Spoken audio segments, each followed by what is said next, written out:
Well, why not? Dog houses. I mean, a lot of people have their dogs live outside. That's It's not fun. unusual. When I was growing up, we had a few dogs, but the dog that we had the longest, Rosie, she had a doghouse. She lived outside. She came inside sometimes, but I mean, at night she didn't stay indoors. Yeah, my sister has an slept in her outside dog. house. She has a dog that doesn't want to come inside. Like It's funny. There's a dog down the street who's got a big yard, but it's like chain link, so you can see in the yard, and it's like a Akita, or a real pretty dog, and has a doghouse, always in there, just kind of chilling. And I'm always in the morning, sometimes when it's kind of chilly, I'm like, poor doggy. And I'm like, this is like a winter Alaska dog. Yeah. The dog is not cold. Dog's fine. Dog's fine. It's not a Russian assassin. I don't know. I haven't asked it. It is very chill, though. It doesn't seem to mind. Walks by. My sister's blue heeler stays outside year round, even in the winter. She's got a little kennel for him on the front porch near the house, so it's out of the wind, and it's all full of like comfy mats and stuff, so he can keep warm. He does not want to come in. She made him come in during a tornado warning one time, and he was not. I mean, the tornado warning was also, sirens are going off and it's windy, and so he was freaking out about that too. But he just does not want to be inside their house. He's like, nope, not for me, thanks. I'll stay outside. I'm an independent dog. Yeah. Jack the dog. That's his name. Oh, we had a cat named Jack. Jack is a great pet name. It would have been funnier if you said we had a cat named Jack the dog. Well, now I have to do that. You don't know Jack dog. I like it when pets have, both of my pets have human names, Otis and Lucy. And then there was Sam. It's their human names, but there are certain human names that are funny when they're pet names. For example, I knew a guy who had a dog named Danny, and it's such a dude name that it was just a funny name. It was cute, but you just don't meet a lot of dogs named Danny. Like Marty, Or Marty, right? Ray, because she's named after the Star Wars character, gets a lot of confusion. Even people who know Star Wars, because they're just not thinking about it. They wait, she? Because they're thinking R-A-Y. Of course. I met I don't know what kind of dog it was, a mutt of some kind, real cute. A guy and his dog, we were walking around the lake at the same time, and the dogs are sniffing, and I always say, "What's your dog's name?" And he said, "Jennifer." I honestly laughed. I was like, sorry, no, it's perfectly fine. I've just never met a Jennifer what's considered that was a dog before. I'm just wondering, would Corky fall into an animal name? Corky's more of an animal name than a person name, I would think. Corky feels like an animal name. It's a nickname, I would think, more than. There was Corky on Murphy Brown, right? I have a name set up to start the show. Oh, it's 2:30. Geez. That. Yeah. If one of you would like to read line 3 today, you get to read that name. Let's see. I'm happy to, Scott, unless you would like to. Either way, I'm so easy. It's painful. Well, let's not hurt Scott. So Sarah, why don't you read it? All right. All right. Here we go. In 3, 2.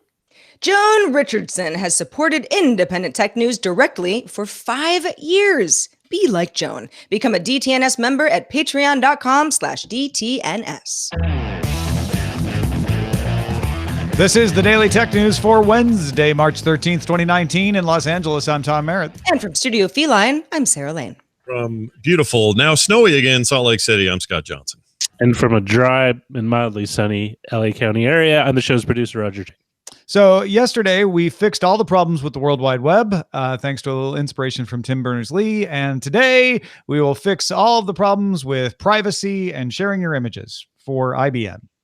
No, we're going to talk a little bit about IBM getting some heat for what I think is just them using the Creative Commons license, but there's more to it than that. Still, let's start with a few tech things you should know. YouTube Music, YouTube Music Premium, and YouTube Premium have all launched in India. Google Play Music and Google Play Movies will also continue to operate in the country. YouTube Music is free and ad-supported. YouTube Music Premium will lose the ads and charge 99 rupees per month. And the crowded music market there in India includes recently launched Spotify as well, alongside market leaders like Gaina and Geo7, along with Amazon and Apple as well. Nice. At the Inside Xbox event Tuesday, Microsoft demonstrated its Project xCloud game streaming service for the first time. Long rumored, lots of conversation, finally talked about it.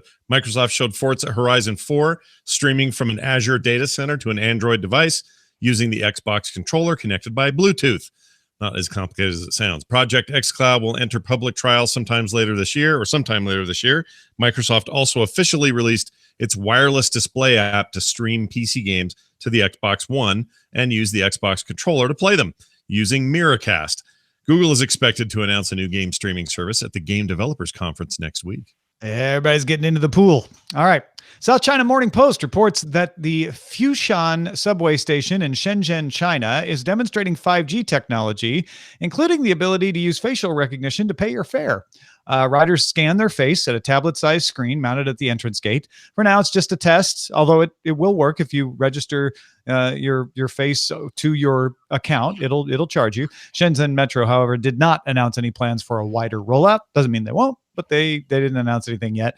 Don't forget, first of all, in China, everybody uses mobile payments. So this is like, hey, instead of having to use your phone at the train, you could use your face. It's even easier. And a KFC in China introduced Smile to Pay at its Hangzhou restaurant back in January 2017. So even using facial recognition to pay is not that new in China. All right, let's talk a little bit more about some moves Google's making that might shed some light on their future plans. Scott. Well, Business Insider's reporting that Google has moved a few dozen employees out of its laptop and tablet teams. Several projects have supposedly been canceled, though the employees have been asked to find temporary new roles in the company, meaning Google may be seeking more flexibility in their hardware roadmap. Whenever Google does this and they kind of go a little bit quiet on a project internally or a category of the market, it usually says one of two things to me. Either that is not making the profit people had hoped in general, or somebody else is dominating it and they would rather spend their time elsewhere. So who knows with this? I gotta say, it must be great to work at Google, because usually this is something where it's like, okay, we're shuttering your department and you are getting severance and you no longer work here. And Google's like, why don't you just find a temporary new role somewhere else in this company? I have it on good authority that plan at Google is called a bungee.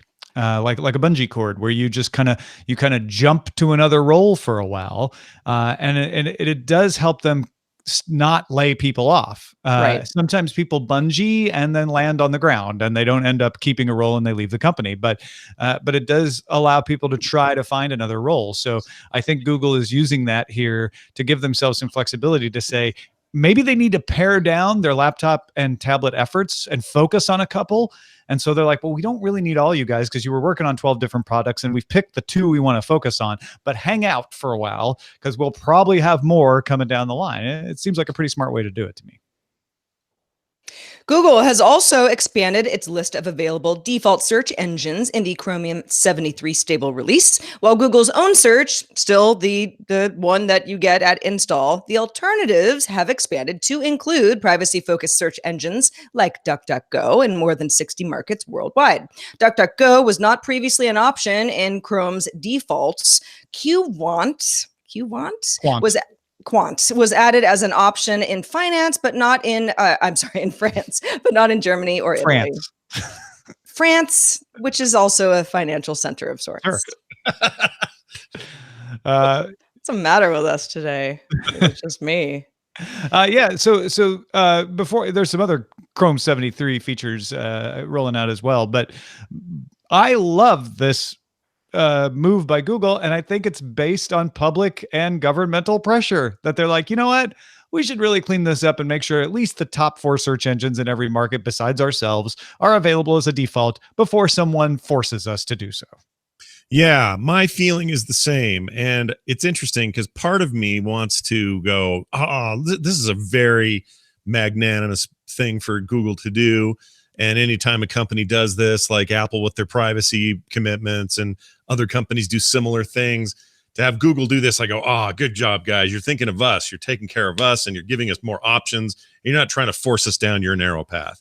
But then another part of me swings in and goes, well, yeah, but also they're kind of sandbagging here. It's a little bit of a way for them, and not in a bad way. Maybe this shows that pressure can be good, but this is them saying, yeah, we get in some trouble sometimes, even when we don't intend to be. Why don't we get out in front of this and be open and opportunistic as possible, so that when the time comes for somebody to scrutinize us for some reason or another, this isn't just added onto the pile of complaints. So it's fine with me either way.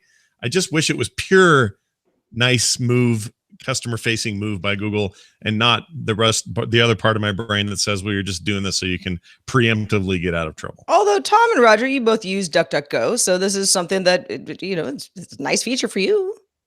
Certainly works, or is something that you're already using. I set DuckDuckGo as my default search engine on mobile, on the Safari browser on iOS, to be specific, as a way to just kind of vary it up, so that all of my activity isn't being captured.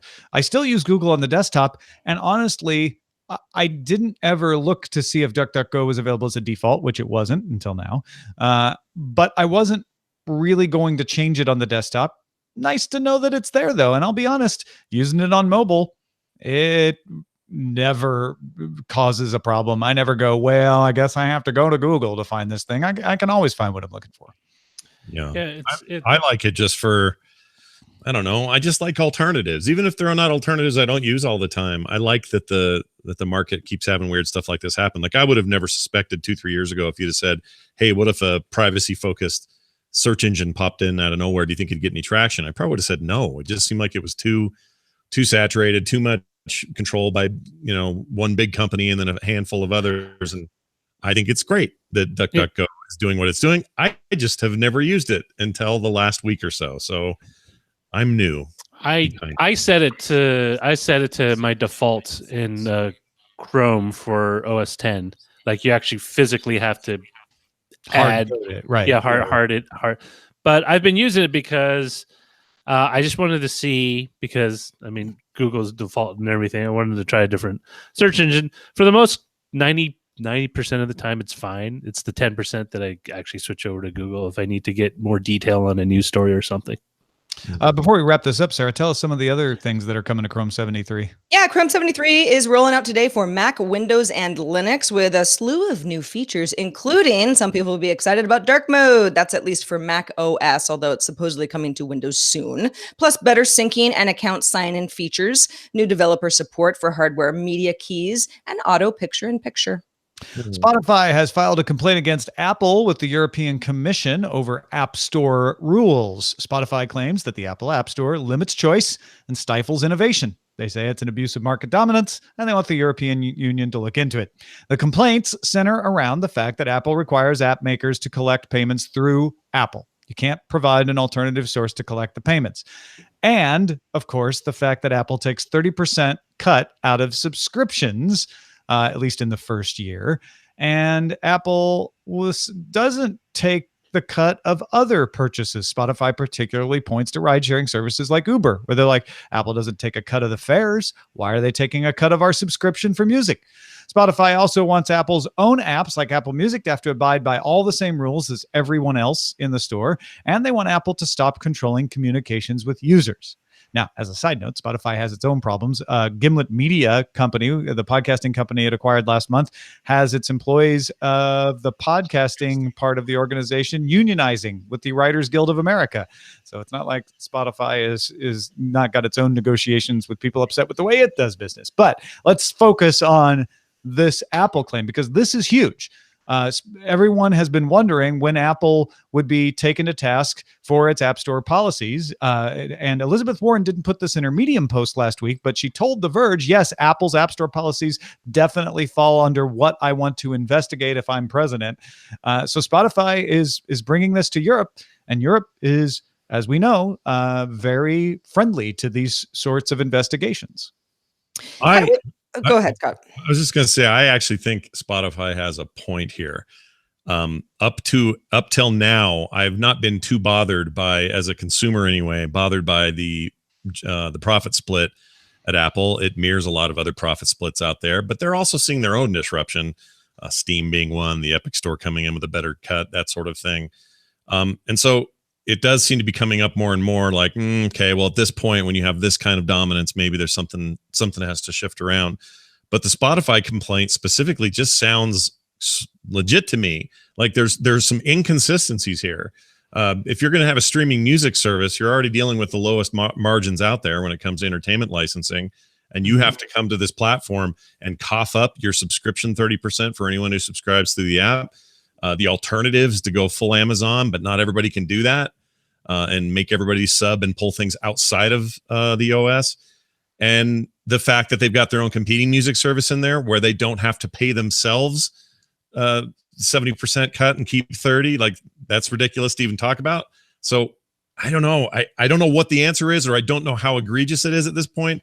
It just does it's starting to feel a little frisky. And I think Apple's probably going to have to respond in some major way. I don't know that this meets anti-competitive behavior. Anti-competitive behavior is I'm abusing my market dominance to stop others from doing the same thing. With Android, the dominant operating system, and with Android available to Spotify to go be on, I'm not sure you can make the argument that, well, Apple is preventing things from happening in the marketplace. They're certainly preventing things from happening on iOS, but that doesn't mean they're preventing things from happening in the marketplace. There's plenty of innovation in the marketplace. Android is the dominant operating system in the marketplace. So, the remedy for this should be if people don't like it, they don't have to develop for Apple and they don't have to buy Apple products. And that is a choice that most people make. Maybe not so much on the developer side, but certainly on the consumer side, most people don't choose iOS. So as much as I agree with you in principle that I wish Apple would treat subscription revenue in particular as just a pass-through rather than trying to take a cut of it, because I do feel that that's, them sort of pushing their own interests, I don't know that it falls under the need for a legal remedy. Yeah, but it's also, if they're going to get any traction, it's to do it with the EU. And that's what they're doing. We'll see if that does anything. But I always notice that these things always come up as complaints in the EU. And not here to start with, and it's usually because the EU takes. It's the same reason that patent cases used to get filed in the Eastern District of Texas. I think that's going to stop now with new patent rules. But you could always get a friendly ear there. Yeah. Also, an interesting comparison to make to Uber, which is, I mean, Spotify and Uber. Sure, the people get paid on both sides, by a company, but very apples and oranges. You can even subscribe to Lyft and Uber. You can pay a monthly fee. Same thing with Postmates, where you can pay a monthly fee, but Apple doesn't take a cut of those. It's interesting. Well, let's talk about Twitter. Everyone loves Twitter. Well, maybe not. Except the people who don't. An update to the Twitter app will let you swipe left from the Twitter timeline to access the camera functions. It gives you the immediate option to take a photo or loop up to 2 minutes of video. It's interesting they're looping that high now. It used to be only looping at 6 seconds or under. A mini swipe takes you to the options to stream video or audio. You can overlay a location, hashtag, and your usual tweet message and post immediately. Photos also are larger in the Twitter feed and appear before the text. A lot of changes and tweaks and stuff happening over at Twitter lately, including some rumored stuff that some people are upset about. But what do we think about these changes? Some people are always upset, so I guess that's not news. Many people are upset. No, Twitter has been rolling out a lot of test features. We talked about briefly yesterday that TWTTR app for trying out features. Twitter's trying to be better about rolling out features faster. I love this.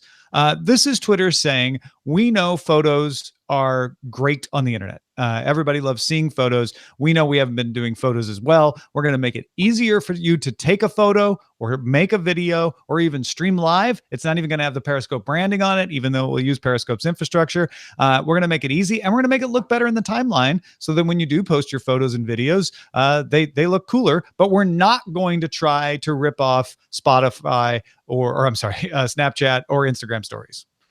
Yeah, I want to dig deeper into this video or audio distinction. If they really want to push that or not as a thing where streaming? Yeah. Yeah, Like- they've been trying to push streaming audio through Periscope for a long time. And I did a Periscope. The most recent Periscope I did was a talk I gave at a college, talking about making content around video games. And I really wanted people to see it, but I couldn't hold my camera up like some goofball trying to do Periscope. So I just kind of parked it down next to my chair and had it look at the floor the whole time. That would have been a nice time for just an audio option. So I actually really like that. And I hope I hope that makes a bigger splash. Also, I know it's a small thing, and Twitter's photos have gotten larger and larger over time. If you remember, if you've been at Twitter back in the day, it used to just be a link, and then it was sort of a small photo in the feed. And now they seem pretty big to me now already, but I guess they're getting bigger. But to have that before whatever text is being tweeted along with the photo, that sounds like, who cares? But it actually does sort of matter, because the photo is now front and center. It's what's grabbing you. And then you go, well, what's the caption? Which is very Instagram-like. Totally. And just very normal. We're used to seeing a photo and then a caption below it, not a tweet and then a photo under it, or not even a full photo, but like a part of a photo under it that you have to click on to get open. How about some better compression? I just want to throw that out before we pass through this. Some better compression, Twitter. It all looks like crap and garbage. Freaking better photo compression. Yeah. Bloomberg reports that Apple, we're going back to Apple now, is still trying to finalize deals with movie and TV companies to become part of its video streaming service, expected to be announced on March 25th. Apple is supposedly talking with AT&T, CBS, and Lionsgate about adding services like HBO, Showtime, and Start to the service alongside Apple's own originals. The deals reportedly need to be reached by this Friday. Time is of the essence, and while most are expected to be signed, they still need to agree on things like marketing and promotion and user experience. Netflix and Hulu, both not expected to be available through the new service, but both are still available on the iOS and tvOS apps. Yeah, so we'll be talking about this a lot, especially after March 25th. But this Bloomberg report, and Mark Gurman is one of the authors on this, so I feel like it's pretty reliable, makes me think that we have been thinking about the Apple streaming service wrong. That we've been thinking Apple is going to have a bunch of originals in a Netflix style service, and it is not. This makes me think what Apple's going to do is push the simplification. Hey, everybody, you complain about the fact that you have too many services to keep track of, too many bills to subscribe to with all these various amounts. What if we made it simple? You could have somebody who's tracking what your subscriptions are, suggesting ones you might want to add, suggesting when it's time to cancel one because you're not using it, and we'll make it all available through iOS and tvOS, as well as a perk having some originals that you can't get anywhere else because we're the ones making it.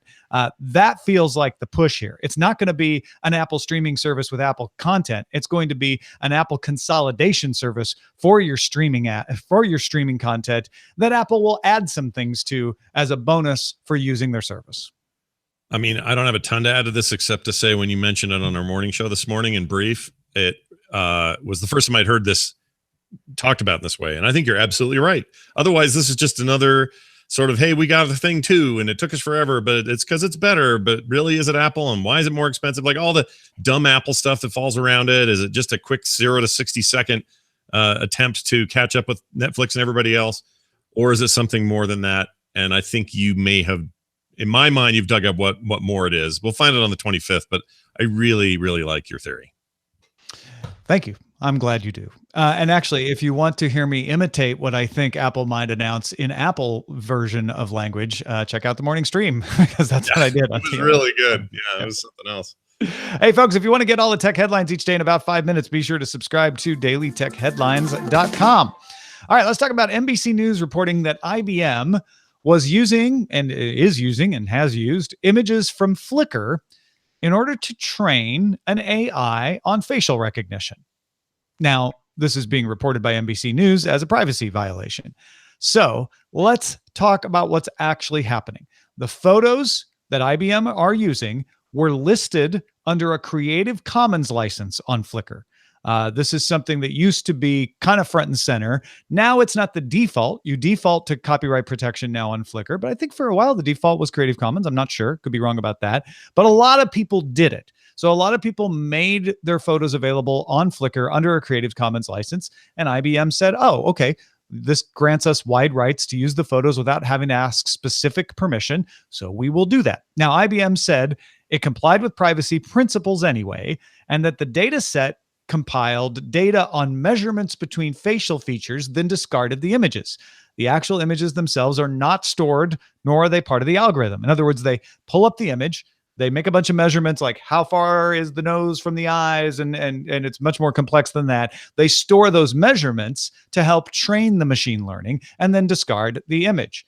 IBM also said individuals could opt out of the data set. They're like, even so, even though we're not actually storing your image, if you don't want us to use it, if you want to withdraw that permission that you put on your Creative Commons license, you can do that. Question is, how do you figure out if you're in the data set? Well, NBC News has developed a tool to make it easy to check if your image was used.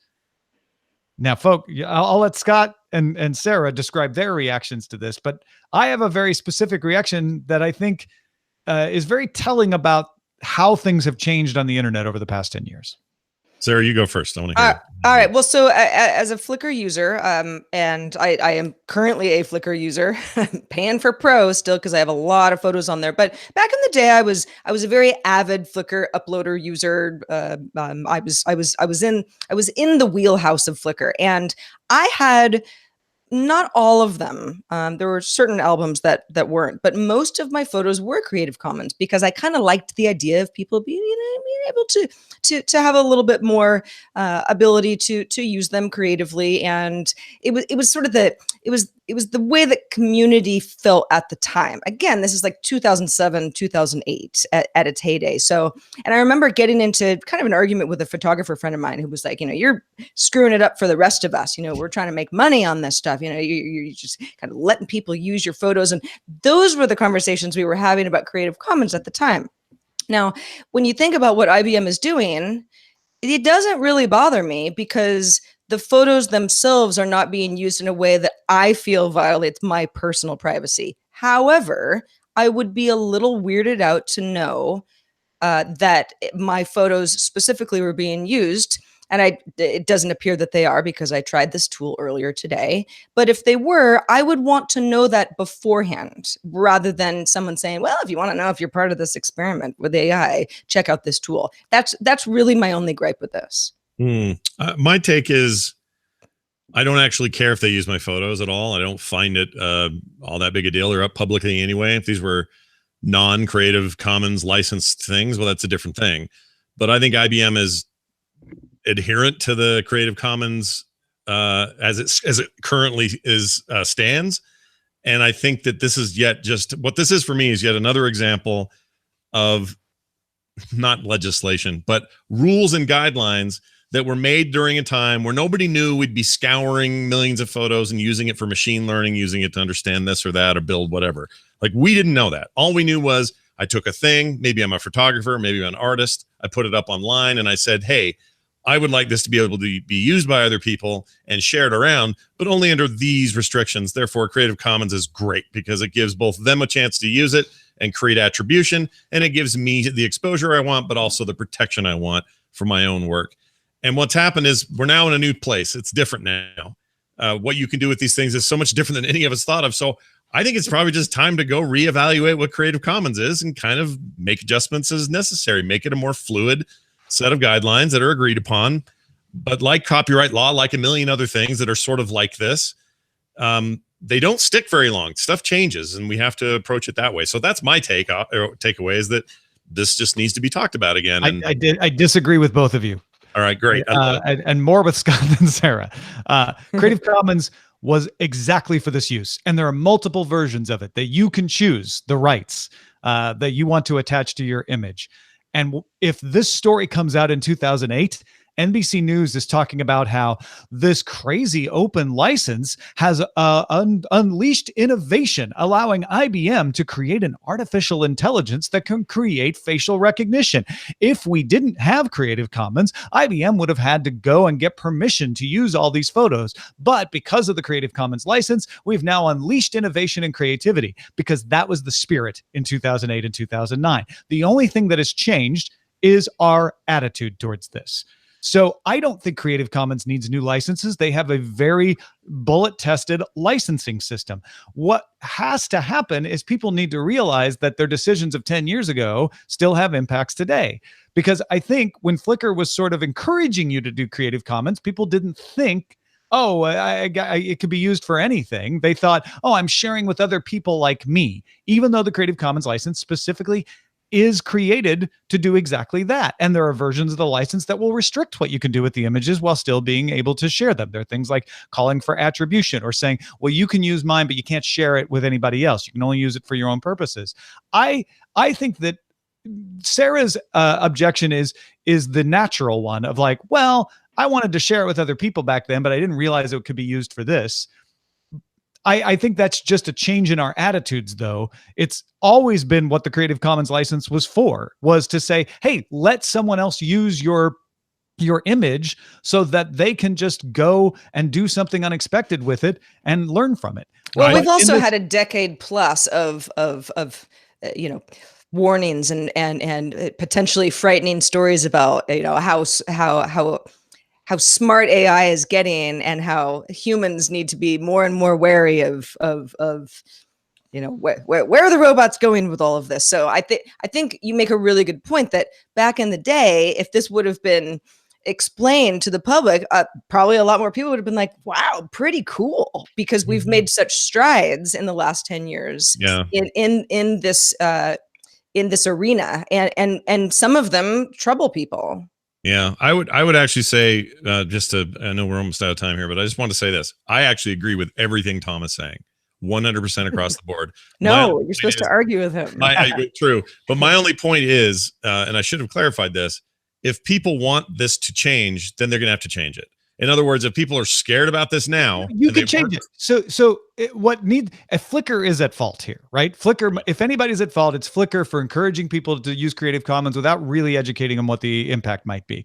Flickr should make it really easy for you to mass, unselect all your stuff. And IBM is doing the right thing and saying, hey, you don't want to be part of this database, that's fine.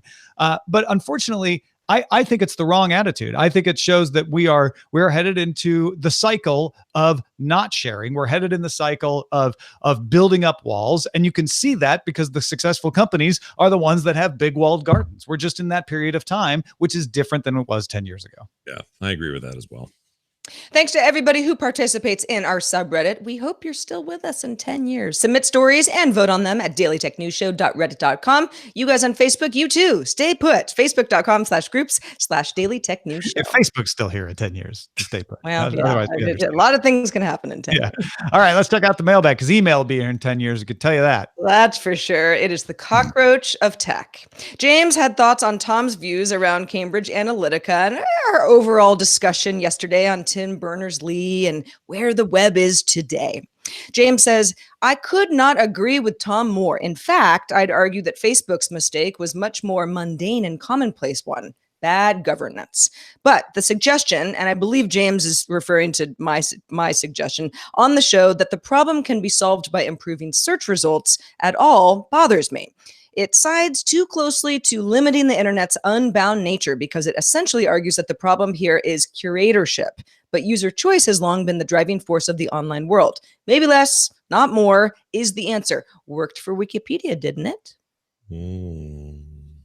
I'm not sure, James, that I said that the answer is, let's figure out Google search results. But I did use that as an example of something that is being gamed and something that creates sort of, a disenfranchised view of how the internet is, and the smart people and the scammers can figure things out to confuse and annoy the rest of us. Yeah, just one thing, not a silver bullet to solve everything. Yeah. Exactly. But thanks for the email, James. Thanks to everybody who emails us every day, and thanks to Scott Johnson for being our co-host on this wonderful Wednesday. Scott, what's new with you? Well, on this wonderful Wednesday, not a lot new, but there is some stuff cooking. So if you want to follow what I do, get any of my shows, check out my daily thoughts. Check me out on Twitter at Scott Johnson, and my website is frogpants.com. So go there and check it out. Tell me what you think. We love getting new members. And if you're not already a member of DTNS, there are lots of cool perks for it. For instance, at the co-executive producer level right now, you get a bonus show every month where Sarah, myself, Roger, and often Scott, I think Scott's going to join us this month, look back at the DTNS lineups from 5 years ago and look at all the interesting stories, some of which seem like they could have come out of today, some of which are wildly different. It's a lot of fun, and that just comes into your custom ad-free RSS feed that is created for every patron who joins us at patreon.com. So go check it out, patreon.com/DTNS. Our email address is feedback@dailytechnewsshow.com. Write us early and write us often. We're also live Monday through Friday at 4:30 p.m. Eastern, 2030 UTC. Find out more at dailytechnewsshow.com/live. Back with Justin Robert Young tomorrow. Talk to you then.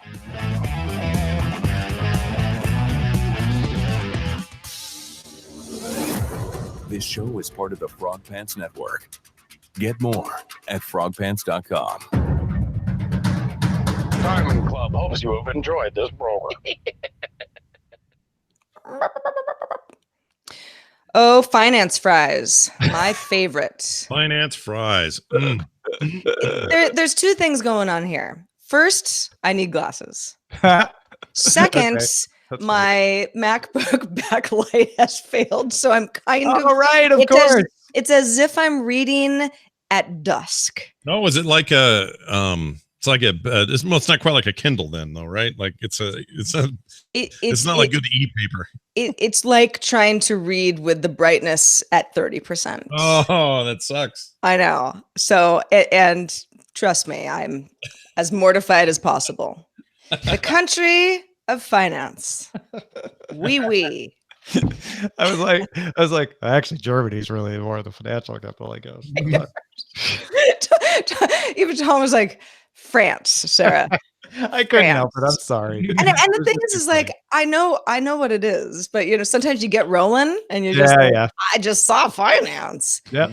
And it was capitalized weirdly. All right. All right. We'll get your screen fixed. It'll happen. I'm actually going in tomorrow. So Spotify calling the Apple bad. Creative Commons created for what? I'll gladly sue you Tuesday for Creative Commons today. That's actually pretty good. Creative Common Sense. That's even better. Yeah. Creative Common Sense for AI is that's my favorite. That's pretty good. I could use it even without the AI. Yeah. Yeah. Creative common sense. What I'm else terribly we got? explaining my point of view on that thing. It's just No bots allowed. like everything you said is spot on. I just, what my thing boils down to? It's if people want to change something, they should change it. And that's like the laziest. And that was where I was going is like, you already have control over this. You didn't have to make your images available, but you did. Yeah. And I think just a lot of people didn't really think about it that way. And Sarah, you basically gave that point of view of like, hey, I was cool sharing it with other people in 2008. I never really thought IBM would come along and use it, but that is what that license was meant for. Yeah. So The biggest problem here is NBC News. I'll just say that. Like they're the ones that are taking us to this. Oh, privacy alarm. Yes, and they're not alone. It's I'm not going to give NBC News a pass on that, but also if it wasn't them, it'd be somebody else. So yeah, that is the time we live in. Well, it's also one of those things where in some ways they are a reflection of the broader population in that no, they're not as, familiar with Creative Commons license. They don't necessarily understand the implications of what it does with them. I don't buy that. If you're a journalist, you get familiar with it. You dig in and learn about it before you make the story. That's your responsibility. I will agree with Roger that seems like they're not taking that very seriously sometimes, but I just don't think they have the history. I think that's where you're right, is they don't have the perspective of I was around covering this, when Creative Commons was celebrated.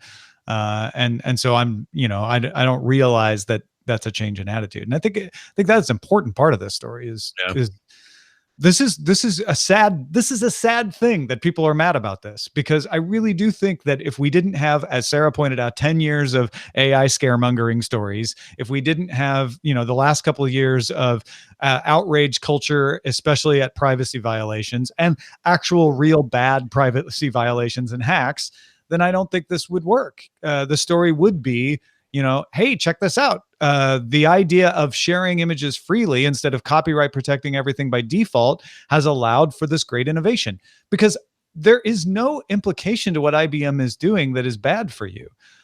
They're storing measurements that allow their algorithm to recognize new people. They're not storing your images. And I know I hit that point in the show, but that really needs repeating, I think, which is they aren't keeping pictures of you or the people you took pictures of. They're using the data and then discarding the images and saying, oh, now we've taught this AI how to recognize people. It's not a big bank of your photos sitting there that someone could go in and look at. Well, although and the that is thing what is, Flickr is. Flickr is a big bank of your photos sitting there that someone could go in and look at. Yeah, I was trying to become outraged earlier. Like, can I get outraged about this? Like, is there an angle where it's like, wait a second, yeah, I am kind of. And the thing is like, no, I'm not. These are photos that people can look at on Flickr. So what's happening? IBM and others they're atoning for the sins of the perceived privacy violations, or even real ones. But they're atoning for Facebook having a breach and not telling anyone. They're atoning for, like, it's almost like IBM, they're giants, so you have to hate them already. And now they're doing a thing with your photos. Oh my gosh, what can this mean? Like, we put ourselves in this weird corner now, and it's bad. Yeah, it reminds me of the old arguments that news companies make about saying we don't want Google indexing us in their search engine without permission. And it's real easy to put a line in your robots.txt file that says you can't index me, and Google respects that. Like, you already have the power to stop them. That's not really what you're mad about. You're mad about the fact that Google is not paying you. And that's what that argument was really about. Here, it's the same thing. You have the ability to stop an IBM from using your picture. Don't use a Creative Commons license, or use a more restrictive one that wouldn't have allowed that. The control was in your hands. People just didn't realize it. Right. And I think that's where some of this does fall on Flickr, for not properly instructing people. Hey, when you use a Creative Commons license, you should know that means anybody. You're saying anybody can use your photo. Are you cool? Are you super cool with that? But that would have sounded ridiculous in 2008, because in 2008, the idea was everything is protected. Nobody can use my thing. How do I let other people use my thing? Oh, Creative Commons license. That's great. That's awesome. Yeah. And I don't want to poo-poo on anybody who has the feeling like, I don't know. I don't know if in 2019 I want people. Ray's job. I don't want people in 2019 to take my photos and make it part of their testing for AI or machine learning. I understand. I still don't really care. And I don't either, but I'm saying there's some people out there doing right. Tom's on the opposite. He's like actively way. I'm all for it. I'm contributing to the advancement of science. I'm borderline flattered, in fact. Right. So what I'm saying is those people have the control. They just don't know it. Like, you're the ones, if you put them out there in Creative Commons, you put them out there. That was you. Yeah. So go take them down and take it off. If that's, or change the licenses. Yeah. And Flickr should make it easy for people to change the licenses now that this attitude has changed. Right. That is something that would be useful. You've noticed that you don't have a Creative Commons license attribution on Instagram or Facebook, right? Because they came along and developed these things after that attitude was already starting to change. So it's sad. To me, you should want this. Your eyes should be wide open, but you should want to, like, hey, that's what this is about, is not overprotecting things and allowing innovation to spring from them. But we're not in that headspace these days. And also, I think another part of it is something I talk about a lot, which is the fact that we've gone from the internet is a thing that a few geeks use. Yeah. That was the 90s, to the internet is a thing that a few of us enthusiasts use. That was the 2000s, to the internet is a thing everybody uses. Right. And the enthusiasts were like, oh yeah, Creative Commons, I get that. I know how it works. Facebook, I know the risks. I know to watch out for. And now that everybody uses it, everybody is like, I didn't know those risks. I don't know what Creative Commons is. That doesn't make any sense to me. Why would you do that? Right? They haven't learned those lessons. They haven't been that involved in it. Wholeheartedly agree on that. It's just a tool now. The internet isn't special anymore. The internet's a tool. The internet is a total tool. But a tool. Internet's with him. There are definitely people who use the internet that fit that description. Oh, bunch of Oh, tools. there you go. Got him. Isn't it funny that became a derogatory thing? Because you're like, tools, that's how you build stuff. Yeah. But then Why is a tool kind of like a clown? because you're you a know? tool in someone else's hand to do their work. You're not your own, man. You're a tool. That makes sense. Yeah, Okay, I explanation. see. So you're I think that's it's like saying a sheep almost. Yeah. You're just basically someone else's. You're a with- pawn. Yeah. Now, if you're part of, if you're in the tool, if you're part of the band Tool, then you're cool, like 90s music, you're all right. Then. Yeah. Then you should think about sobriety. Sure. All their videos were people covered in ash, and they were always bald and naked. That's all I know about Tool. that was the style of the time. I liked Tool. And we liked it. As was the style of the time. I probably wasn't a big enough Tool fan to go to a concert. Like that probably would have been like a little too moshy for a little Wasn't enough of Sarah. a Tool fan to own any of their music or listen to it. Right. Oh, I Anyway. I definitely did. Yeah. Yeah. All my music came with a parental advisory. Yeah. So you knew you If were it's listening edgy, to I real want music. it. Isn't it funny to listen to some of that music with the parental advisory from the 90s and be like, oh, isn't that cute? Seriously. Adorable. I guess maybe they used the F word once. Yeah. For sticker. I Yeah. do remember though, and this was, I don't know, I was not in high school yet when Two Life Crew was, Oh, yeah. No, making all I the was in high headlines. Mm. We talked And about I mean, and we won't get into it, but I mean, to this day, I have never been so shocked. Oh yeah. I am Nothing has shocked me more than that, and that and I'm quite I a bit was- older than that now. big fan of Eazy-E in Same. college. Same. And it's funny is the things that sort of shocked me about Eazy-E then, Shock which you was, about as a college kid, sort of like, ooh, so edgy, are not the things that shock me now. Right. Different things about Eazy-E's music shock me now. Like, oh, wow, none of us paid attention. He was saying that. That wouldn't be okay now. Right. Right. Yeah, there is a lot of that. I was watching some old British comedies, and those things are like stuff from the 70s. They are full of things where I'm like, oh, dude, you could not do that gay Just joke. casual sexism and racism. all the Yeah, blackface. racism, was sexism, the homophobia. amount of Blackface? blackface. No, That's blackface from in the British 30s. comedy was. Oh was yeah, heck huge. yeah. In fact, In there's the a whole 70s? Oh, Oh, yeah. there's this episode of Are You Being Served that I Oh, just wow. watched that was all blackface stuff. Oh, no. Another one with this Japanese guy that visited. I mean, it was Oh, hard. yeah. It was rough. I was like, what are we doing? And then I realized, well, it's not them that changed, it's me. I changed, and so did the rest of Changed the for the world. better. That's good. Yeah. Well, Yeah. it's But- weird because you don't notice it because you tend to have a very halcyon view of certain elements when you were younger, and then when you look Sure. back at it, it's like, wait a minute, I don't think that's cool. No. Like I used to watch the Dukes of Hazzard religiously because I loved the car chases and car jumps over, and then I realized what's on top of the General Lee and that the car is called the General Lee. Yeah. Like you don't realize it.